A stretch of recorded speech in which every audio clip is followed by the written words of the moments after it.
ত্রয়োদশ জাতীয় সংসদ নির্বাচন ও গণভোট উপলক্ষে সারা দেশে ৪২,০০০-এর বেশি ভোট কেন্দ্র রয়েছে।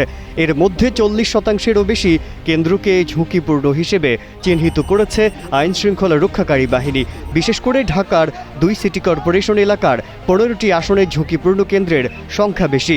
পুলিশের দেওয়া তালিকা অনুযায়ী ২১৩১টি কেন্দ্রের মধ্যে ১৬১৪টি ঝুঁকিপূর্ণ।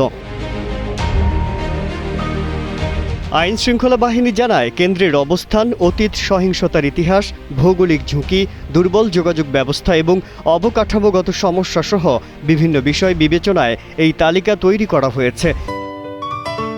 সিলন টি রপ্তানিতে শীর্ষে। যেসব কেন্দ্রে আগে ভাঙচুর বা ব্যালট ছিনতাইয়ের ঘটনা ঘটেছে সেগুলোকে উচ্চ ঝুঁকির তালিকায় রাখা হয়েছে।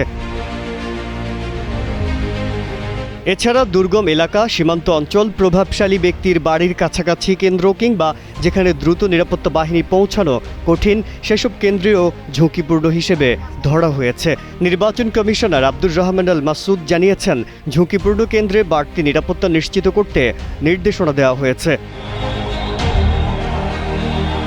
এবারের নির্বাচনে অধিকাংশ ঝুঁকিপূর্ণ কেন্দ্রে বসানো হয়েছে সিসিটিভি ক্যামেরা। দায়িত্বে থাকা পুলিশের সঙ্গে থাকবে বডি অর্ন ক্যামেরা।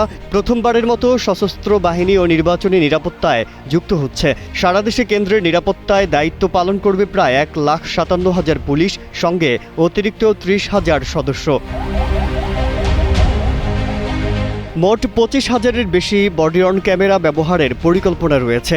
ঝুঁকিপূর্ণ কেন্দ্রগুলোতে কঠোর নিরাপত্তা ব্যবস্থার মাধ্যমে অবাধ ও সুষ্ঠু ভোট নিশ্চিতে সজাগ রয়েছে আইন শৃঙ্খলা বাহিনী। মাজহারুল আলম, কালের কণ্ঠ।